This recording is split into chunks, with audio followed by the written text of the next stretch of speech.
참 좋은 안식일입니다. 특별히 어버이날과 함께하는 안식일입니다.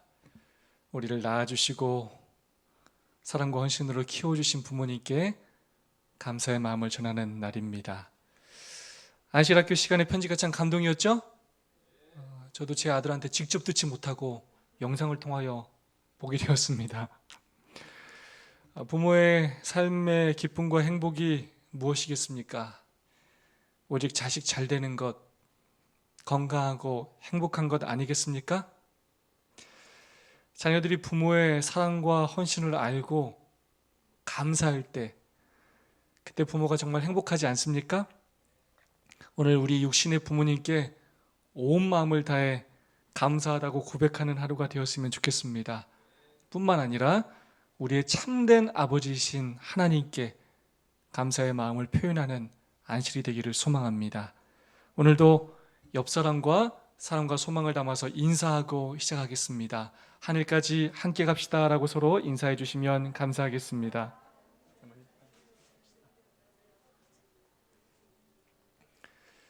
오늘 무엇보다 반가운 건 우리 남성경, 남혜경 성도님, 우리 남자매님들이 함께 교회에 오게 돼서 얼마나 좋은지 모르겠습니다. 진심으로 환영하고 감사를 드립니다.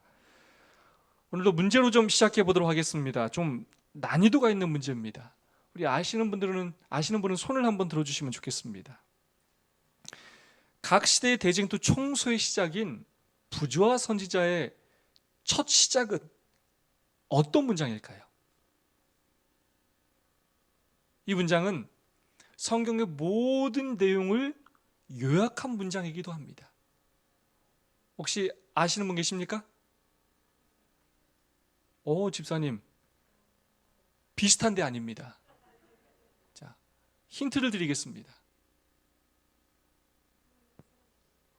네, 감사합니다. 유무영 집사님 맞히셨습니다. 하나님은 사랑이시라 입니다. 부자 선지자는 이렇게 시작합니다. 하나님은 사랑이시라. 처음 시작이 됐든 뭐라고요? 하나님은 사랑이시라. 그분의 본성과 그분의 율법은 다 뭐라고요? 사랑이다. 이것은 과거에도 그러했고 미래에도 영원히 그러할 것이다. 그래서 앞으로 펼쳐지는 모든 구속의 이야기가, 성경의 모든 이야기가 다 무엇에 대한 이야기라고요? 하나님의 사랑에 대한 이야기라는 것입니다. 그래서 성경은 온통 하나님의 사랑의 이야기들로 가득합니다. 때로는 그것이 심판이라 할지라도 그렇습니다. 최고의 사건은 십자가 사건이고 다른 모든 사건들도 하나님의 사랑에 대하여 이야기를 하고 있습니다.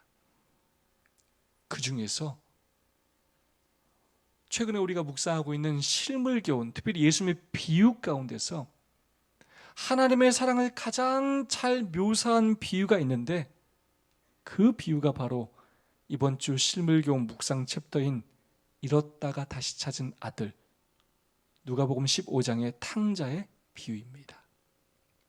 이 탕자의 비유는 우리의 죄된 모습과 그에 반하여 하나님께서 우리를 얼마나 사랑하시는지를, 그 사상을 가장 깊이 담고 있는 비유입니다. 그래서 이 비유를 잘 살펴보면 하나님이 어떤 분이신지, 그리고 죄인인 우리를 얼마나 사랑하시는지를 잘 알 수가 있습니다. 탕자의 비유에는 등장인물이 3명이 있습니다. 누굽니까? 아버지와 두 아들입니다. 여러분, 몇째 아들이 탕자입니까?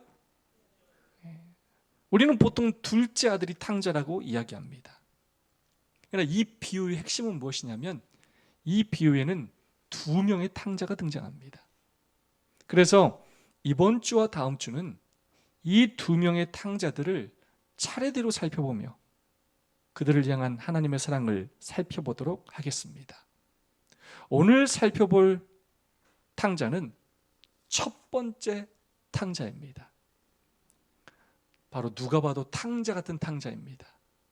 아주 불성실하고 불효 막심한 아들입니다. 누굽니까? 바로 둘째 아들입니다. 그는 아버지에게 이렇게 요청을 하였습니다.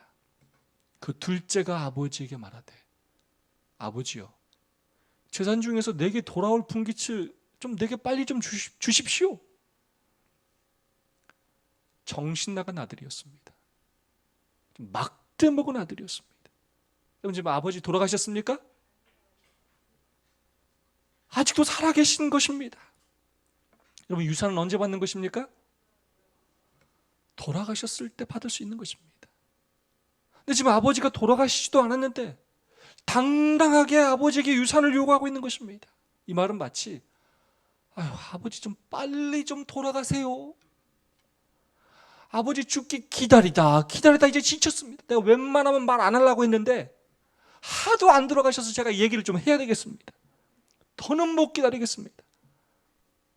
두 가지 중에 하나를 하셔야 되는데 유산을 빨리 주시든지 빨리 돌아가시든지.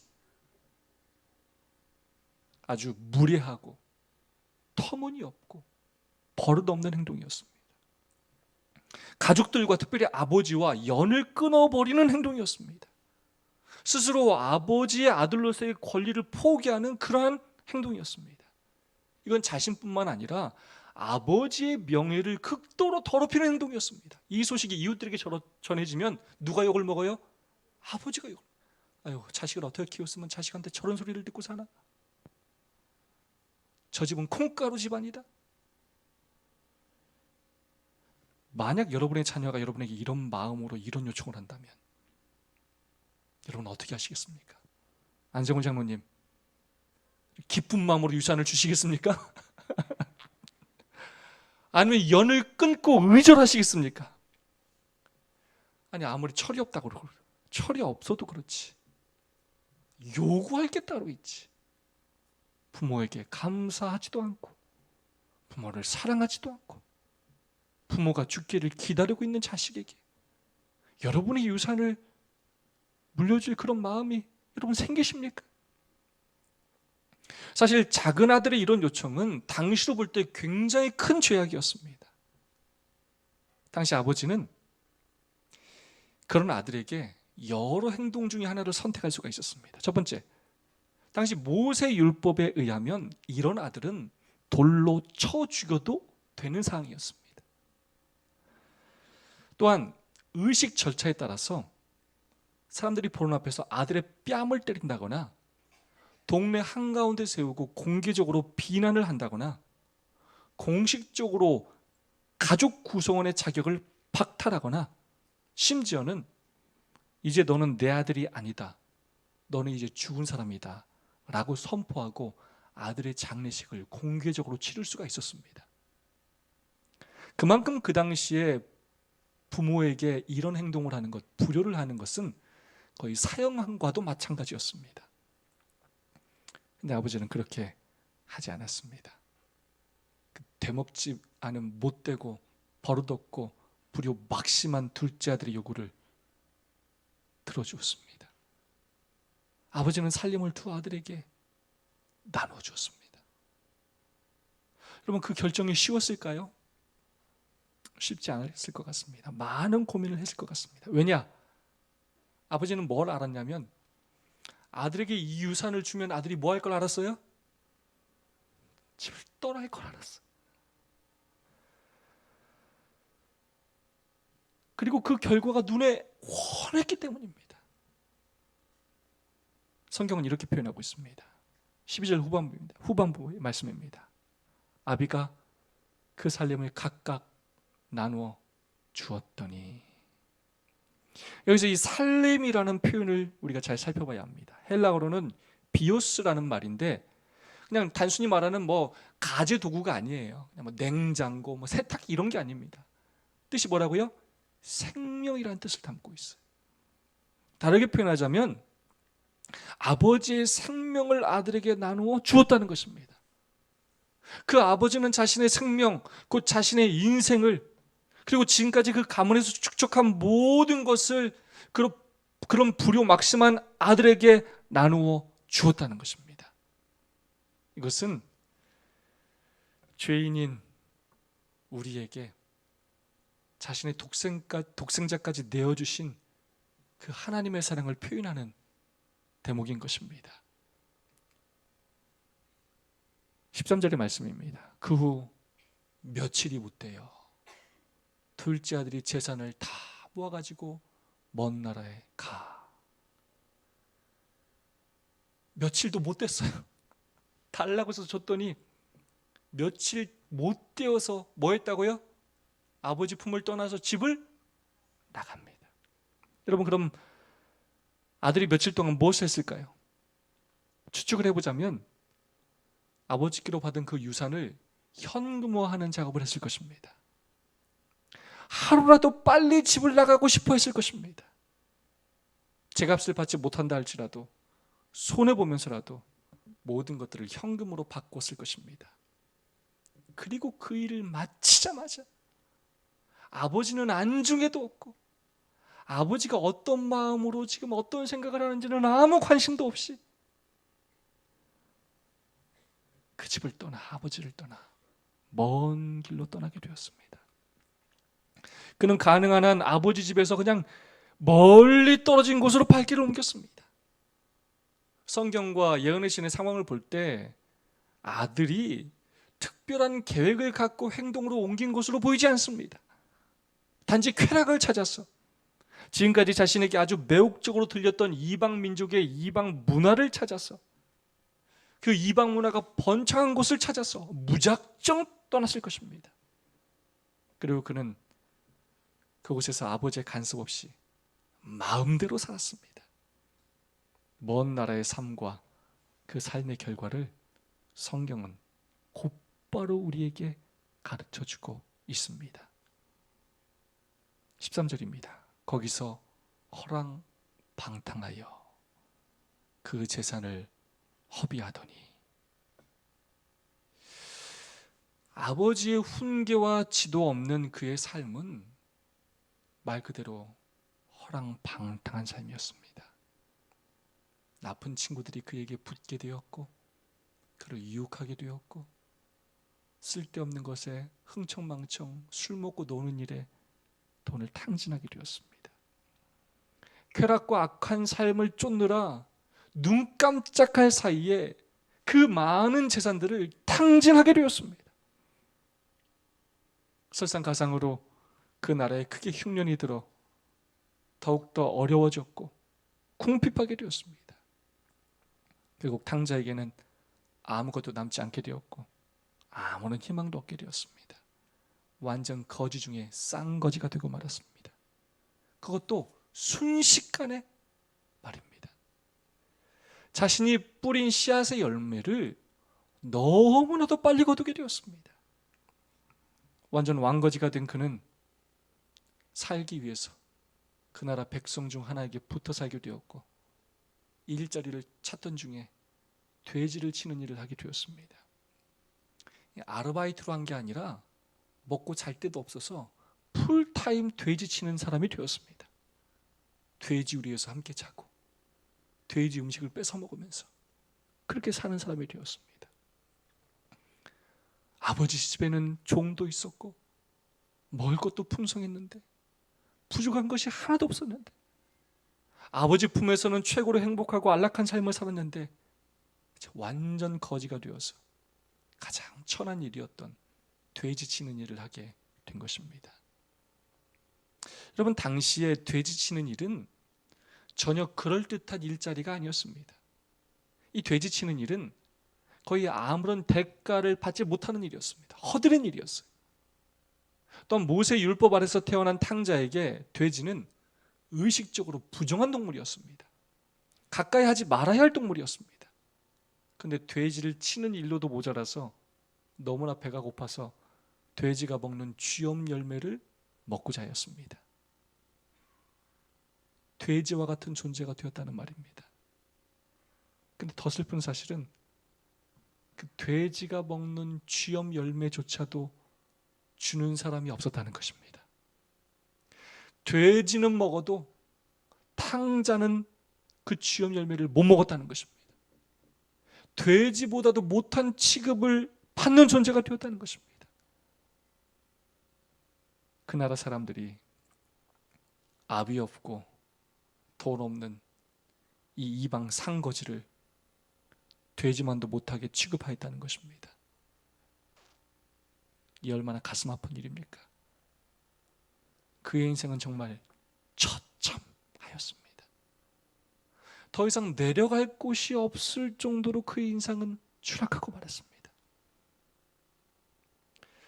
우리는 오늘 이 둘째 아들 첫 번째 탕자를 통해 하나님을 떠나는 죄인들의 특징을 살펴볼 수가 있습니다. 하나님을 떠나는 죄인들의 공통된 특징이 무엇이냐? 첫 번째, 하나님을 강압적인 분으로, 강팍한 분으로 오해합니다. 자신의 자유를 구속한다고 생각한다는 것입니다. 죄의 시작은 바로 하나님에 대한 오해에서 시작되었습니다. 사단이 가장 노리는 것이 무엇이냐? 첫 번째, 하나님을 믿지 못하게 하는 것입니다. 또 믿는 사람들은 하나님을 잘못 믿게 하는 것입니다. 진리를 깨닫지 못하게 하는 것입니다. 그런데 그 핵심이 무엇이냐? 바로 하나님의 품성을 오해하게 하는 것입니다. 하나님은 무서운 분으로, 두려운 분으로, 나의 자유를 억압하고 나를 조종하는 분으로 생각하게 하는 것입니다.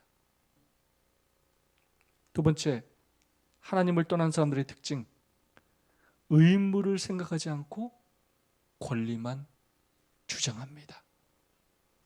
감사해하지 않습니다. 나와서 평생을 키워주고 먹여줬건만 감사한 마음으로 부모를 섬길 생각은 하지 않고 유산받을 생각만 합니다.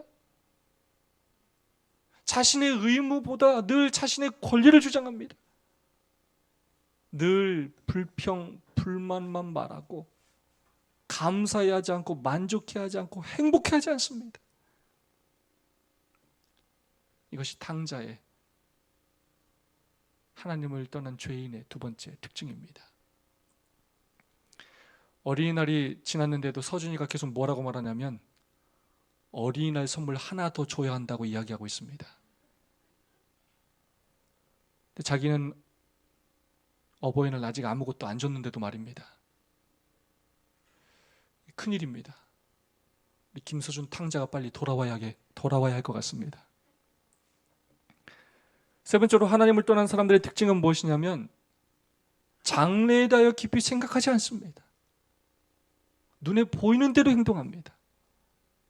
눈앞의 작은 이익을 위해 시간과 재물을 허비하며 눈에 보이는 것을 좇으며 살아갑니다. 그러다 결국 네 번째, 아버지를 떠납니다. 하나님을 떠나 행복을 찾으려고 합니다. 그러다가 허랑방탕한 삶을 살게 되고 결국은 죄의 노예가 되고 맙니다. 둘째 아들의 삶은 하나님을 떠난 삶이 어떤 삶일지를 우리에게 자세히 보여주고 있습니다. 하나님을 떠나면 좋을 것 같고 재미있을 것 같지만 절대로 그렇지 않습니다. 물론 처음에는 그렇게 느낄 수 있습니다. 괜찮은 인생처럼 진짜 자유를 얻은 것처럼 생각할 수 있습니다. 이 세상의 문화를 쫓으며 하고 싶은 대로 하고 살면 행복할 것 같지만 교회도 안 가니까 시간도 많고 헌금도 안 드리니까 더 여유가 있을 것 같지만 절대로 그렇지 않습니다. 시간이 지나면 그 결과를 반드시 보게 됩니다. 나를 불편하게 하는 그 율법에서 벗어나면 행복할 것 같지만 전혀 그렇지 않다는 것입니다. 안식일에 일을 해서 돈을 더 벌면, 공부를 더 열심히 하면 더 잘 살 것 같고 더 행복할 것 같지만, 부자가 될 것 같지만 전혀 그렇지 않습니다. 많은 돈을 벌어서 쾌락을 즐기고 많은 여행을 달리며 좋은 집에서 좋은 차 타고 살면 행복할 것 같지만 전혀 그렇지 않다는 것입니다. 하나님 믿는 것이 고리타분해 보이고 답답해 보이고 어리석어 보이고 연약해 보이지만, 그래서 이 울타리를 벗어나면 행복할 것 같지만 전혀 그렇지 않습니다.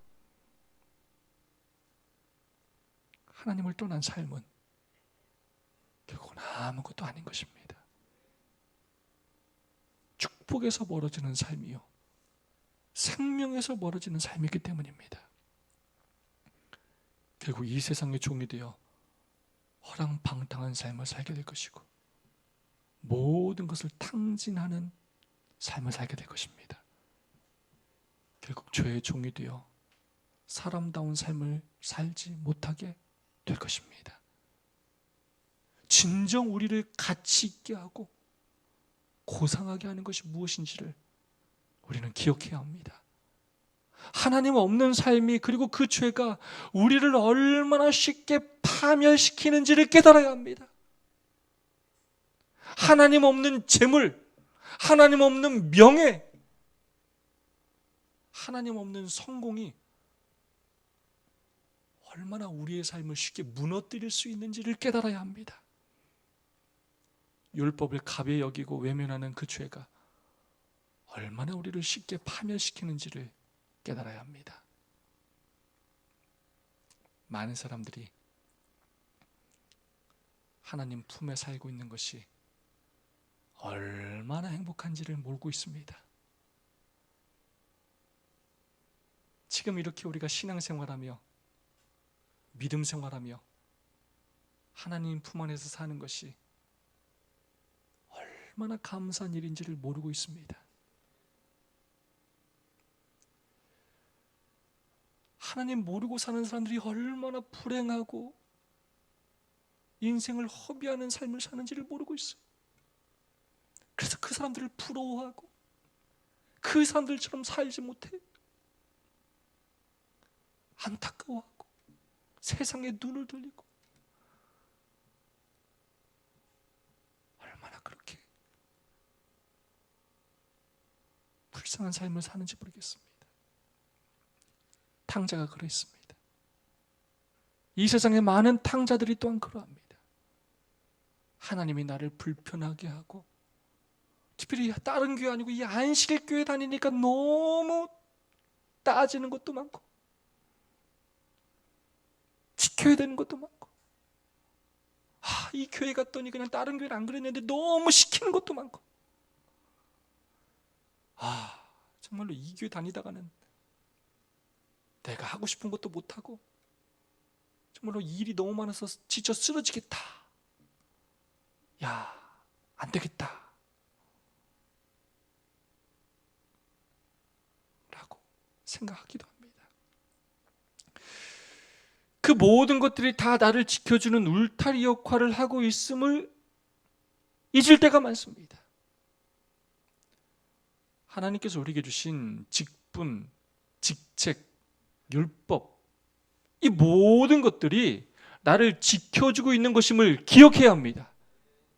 이 안식일 우리가 지금 하나님 품에 있는 것을 진심으로 감사히 여기시기 바랍니다. 교과 시간에 우리가 지금 이스라엘을 선택하신 하나님의 주권과 은혜에 대해서 배우죠.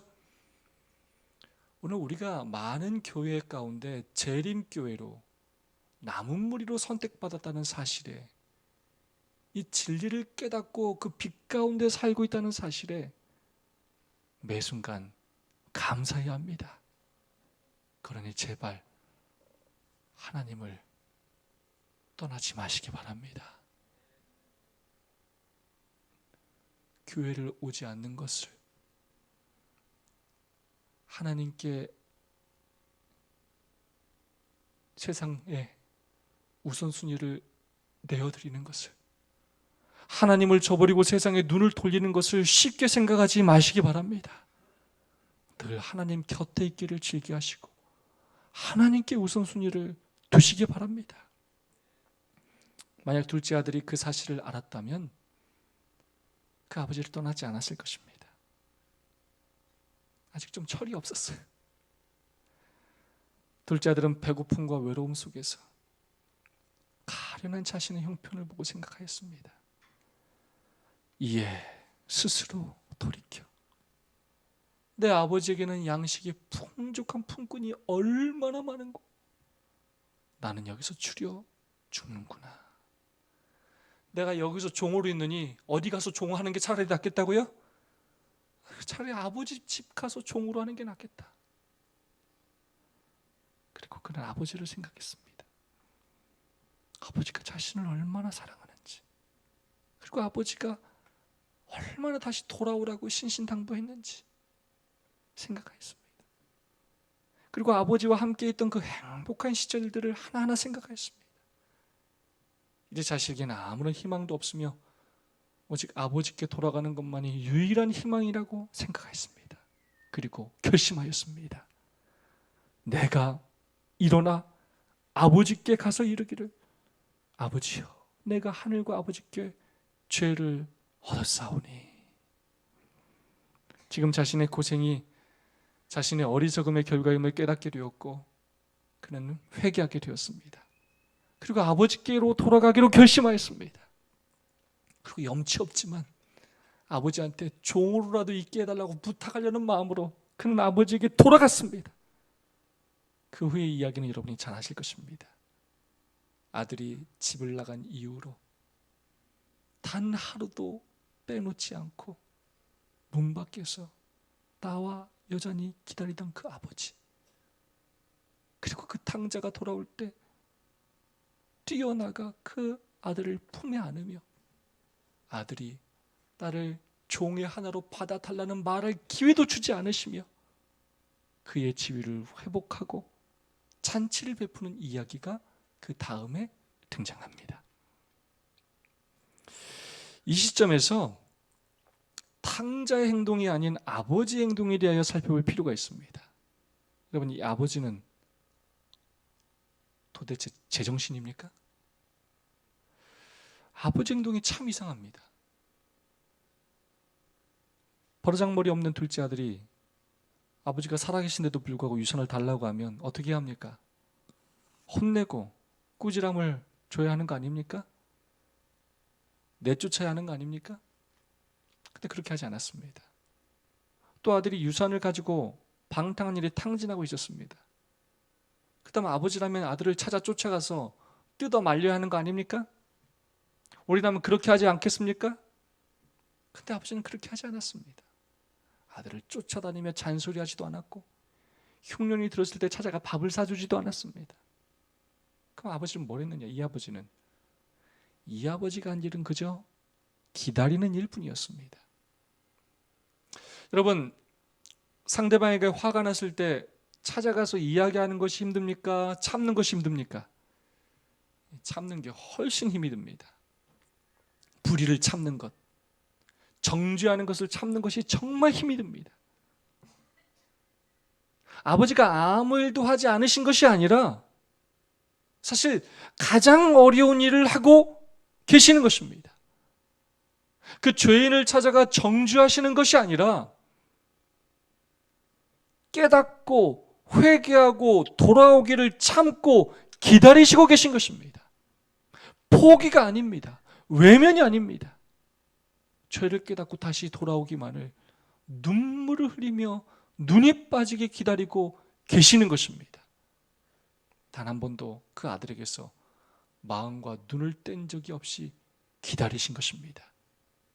그리고 아들이 돌아올 때 면목 없이 다가서지도 못하는 그 아들을 위해 먼저 사랑의 발걸음으로 다름질을 시작하시는 분이 바로 그 아버지였습니다. 그리고 자랑 것 하나 없는 그 아들을 위해 새 옷을 입히시고 가락지를 끼우시고 아들이라 상속자라 인정해 주시고 뭐 자랑이라고 동네방네 잔치를 베푸시는 아버지십니다.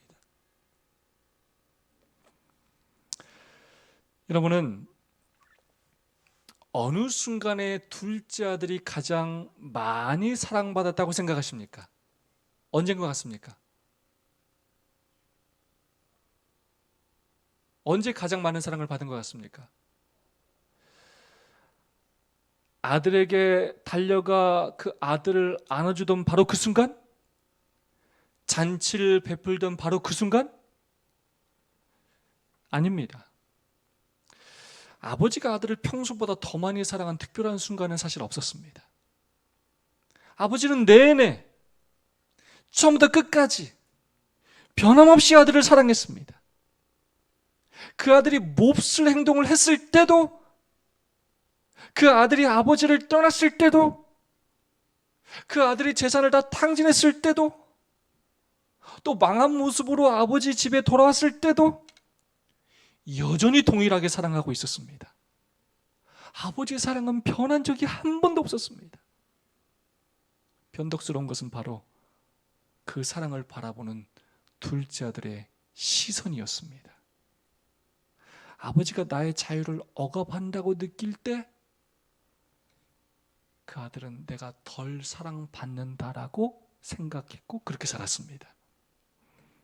아버지를 떠나야 참된 자유와 행복이 있다고 느낄 때 그는 덜 사랑받는 사람처럼 살았습니다. 먼 나라로 가서 돈을 낭비하고 아버지 보라는지 제멋대로 살 때도 그는 아버지가 나를 찾아보지도 않네하고 덜 사랑받는 사람처럼 살았습니다. 마침내 집에 돌아와 아버지가 준 옷을 입고 신을 신고 가락지를 끼우고 아버지의 식탁에 앉아 식사를 하는 순간 그 아들은 나는 사랑받는 사람이구나를 깨닫게 되었습니다. 그리고 그제야 그는 덜 사랑받는 듯 사는 삶을 멈추게 되었습니다. 하나님의 사랑은 지금까지 한 번도 변한 적이 없는데 혼자 이랬다 저랬다 하는 것입니다.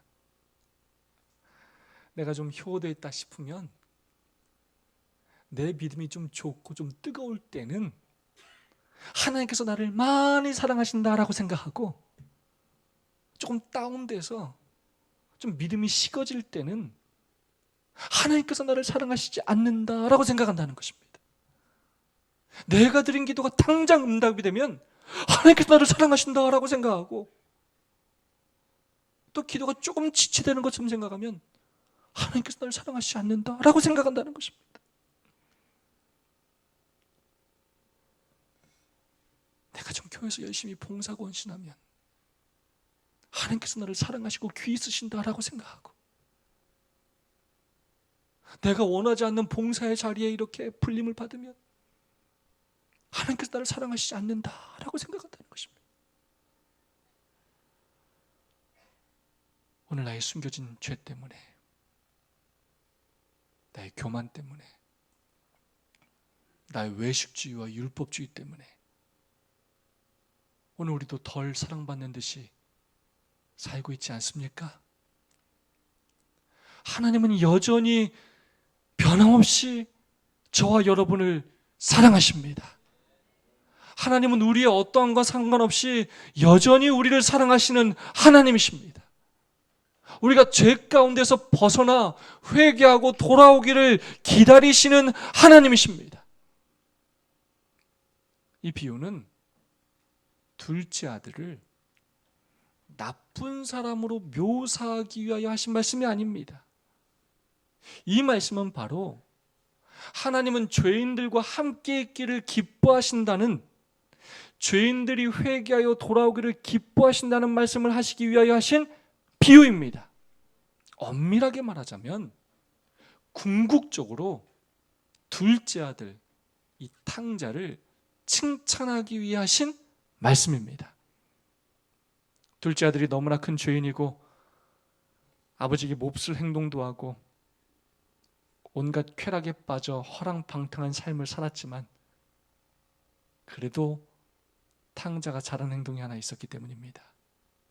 과연 무엇입니까?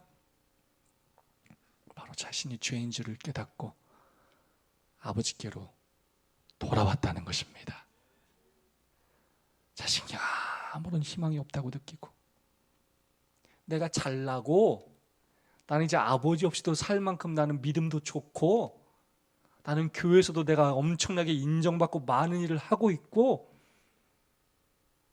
이런 것이 아니라 자신에게 아무런 희망이 없다고 느끼고, 자신에게 아무런 공로가 의의가 없다고 느끼고 아버지에게 돌아왔다는 것입니다. 진심으로 회개했다는 것입니다. 이것이 이 비유의 핵심입니다. 그냥 집 나간 탕자의 얘기로 끝났다면 이 비유의 결말은 씁쓸했을 것입니다. 탕자도 그렇게 불쌍하게 살다가 굶어 죽었을 것이고, 아버지도 아들을 기다리다가 쓸쓸하게 여생을 마감했을 것입니다. 아들을 다시 보는 기쁨도, 그 가정에 큰 잔치도 없었을 것입니다. 이 비유의 핵심은 바로 탕자가 아버지께로 돌아왔다는 것입니다. 그 고난과 시련의 시간에 아버지를 기억하였다는 것입니다. 아버지께 돌아오기로 결심하고 어려운 발걸음이었지만 실천하였다는 것입니다. 오늘 이 시대의 탕자는 과연 누굽니까? 그토록 많은 사랑을 받으면서도 덜 사랑받는 듯 살아가는 오늘 이 시대의 탕자는 누구입니까? 오늘 이 비유에서 우리가 기억해야 할 중요한 사실이 있습니다. 비록 우리가 이 땅에서 때로 탕자 같은 삶을 살아가기도 하지만 아버지의 사랑을 깨닫지 못하고 감사하지 못하고 불평불만하며 불효막심하게 살아갈 때도 있지만, 그래서 구속받는 것이 싫고 율법에 얽매이는 것이 싫고 의무감도 책임감도 청지기 직분도 모두 싫을 때가 있지만, 그래서 내가 원하는 길을 걸으며 하나님을 떠나 하나님을 외면하며 살아가기도 하지만, 그럼에도 불구하고 하나님께서 우리를 여전히 사랑하신다는 사실입니다. 우리의 불효와 큰 죄악에도 불구하고 우리를 여전히 사랑하신다는 사실입니다. 그래서 우리가 돌아오기를 기다리고 계신다는 사실입니다. 탕자가 잘한 것 없이 자신이 큰 죄인이지만, 아버지께 아무 면목이 없지만 아버지께 믿음으로 돌아간 것처럼, 오늘 우리가 할 수 있는, 그리고 우리가 해야 할 일 중에 가장 잘하는 일도 역시 다시 아버지 품으로 돌아가는 것입니다. 여러분, 결국 우리는 다 죄인이고, 우리가 행하는 많은 헌신과 의로운 모든 일들이 하나님 보시기에 다 도토리 키재기들입니다. 결국 우리의 인생은 회개하고 아버지에게 돌아갈 것이냐, 아니면 여전히 내 마음대로 내 인생길을 걸어갈 것이냐로 결정될 것입니다. 신명기원 205페이지 말씀입니다. 그대는 자기 자신을 개선하여 하나님께 나아가도 될 만큼 충분히 선한 사람이 될 때까지 그리스도께 나갈 수 없다고 속삭이는 원수의 말을 듣지 말라. 만일 그대가 그때까지 기다린다면 그대는 결코 그리스도께 나갈 수 없을 것이다. 오늘 여러분의 상태가 어떻든지 간에 사단이 끊임없이 여러분에게 자격이 없다고, 네가 무슨 그리스도인이냐고 끊임없이 유혹한다 할지라도, 여러분의 죄된 모습 그대로 아버지께 나오시기 바랍니다. 하나님은 우리가 하나님 없이 고아처럼 살기를 원치 않으십니다. 하나님이 계십니다. 그리고 그분이 우리를 기다리고 계십니다. 혼자 여러분의 죄와 인생의 어려움을 해결하려고 노력하지 마시고, 하나님을 떠나 여러분의 자유를 갈망하지 마시고 아버지의 집으로, 아버지의 품으로 돌아가시기 바랍니다. 이방 나라에 계속 머물면서 더 좋은 직업을 구하려고 노력하지 말고, 더 많은 취업 열매를 먹으며 쌓으며 부자가 되려고 노력하지 마시고, 다른 곳에서 희망을 찾으려 노력하지 마시고 아버지 집으로 돌아가시기 바랍니다. 사랑의 하나님이 여러분을 기다리고 계십니다. 말씀을 마치겠습니다.